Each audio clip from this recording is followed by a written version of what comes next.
Queen Elizabeth II had access to the most valuable crown jewels in history, yet some of the most powerful pieces were never worn. Behind palace walls, she had access to jewels linked to grief, diplomacy, modernity, and immense personal symbolism. But in public, she practiced restraint so carefully that the jewels she didn't wear may speak louder than the ones she did. Every public appearance was measured. Every visual detail mattered. And jewelry was never accidental. One of the most emotionally charged examples is the Kent Amethyst Suite. This dramatic collection, a tiara, necklace, earrings, brooches, and bracelets, is steeped in mourning. The deep purple amethysts were historically associated with grief following the death of Princess Charlotte of Wales in the early 19th century. In royal courts across Europe, amethysts symbolized loss, remembrance, and solemnity.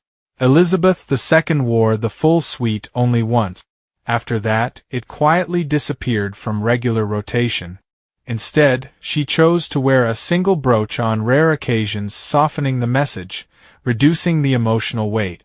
For a queen whose reign was built on stability and reassurance, a full mourning suite risked projecting sorrow at moments when the nation needed calm and continuity.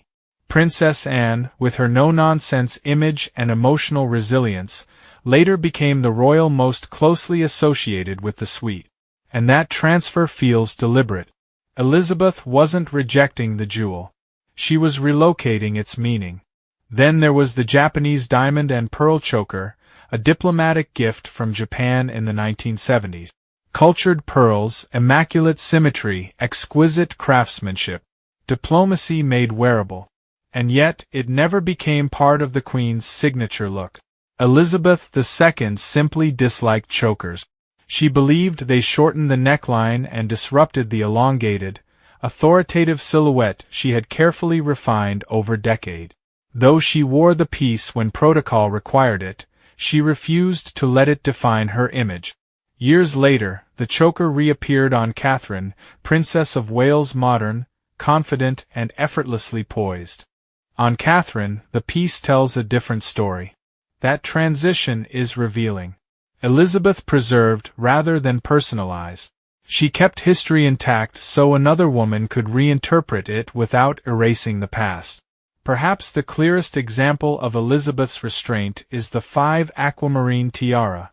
Bold, geometric, unmistakably modern, it lacked the long historical lineage she valued so deeply. She wore it once, then never again. This wasn't rejection of modernity, it was postponement. Elizabeth believed royal jewels should function as visual anchors, timelines of monarchy made tangible. A piece without deep provenance simply didn't fit the message she wanted the crown to project during her reign. That tiara later found its moment with Sophie, Duchess of Edinburgh, whose understated elegance allowed the dramatic design to breathe without overwhelming the symbolism. Again, Elizabeth didn't diminish the jewel. She waited for the right moment and the right wearer.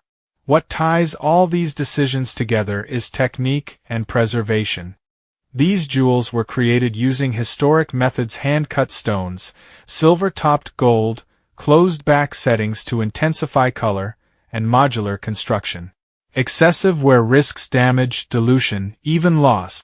Elizabeth understood that preservation itself was an act of power. In my opinion, this is where Queen Elizabeth II's leadership becomes clearest. She ruled not through excess but through control. She resisted personal expression in favor of institutional stability. Every jewel she left unworn was a quiet sacrifice of emotion, spectacle, and individuality made for the continuity of the crown. So now I want to hear from you. Do you think Queen Elizabeth II's greatest strength was the jewels she wore, or the powerful ones she deliberately refused to show? Was her restraint an act of wisdom, or did it hide parts of her true self from the public? Share your thoughts in the comments. And if you enjoy deep royal stories like this, don't forget to like, subscribe, and join us for the next revealing chapter of royal history.